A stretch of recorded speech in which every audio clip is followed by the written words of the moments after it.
For this problem, we want to plug in all the known values simply into this equation. That's really it. So we know that R of t is equal to the principal amount times 1 plus the rate, the annual interest rate, divided by the number of times it's calculated every year, times the number of times it's calculated every year, times the time in t years. So P is the principal amount. That's $2,000. We're going to put that in for P.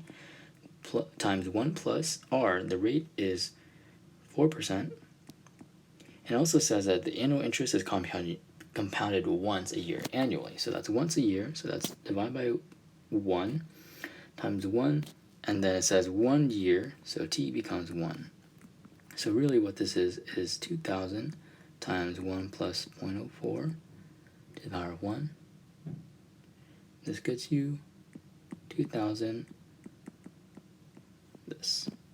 Okay, and now it's also saying the annual amount of interest. So once when we put this in, we see that the profit, or the total amount after 1 year, is going to be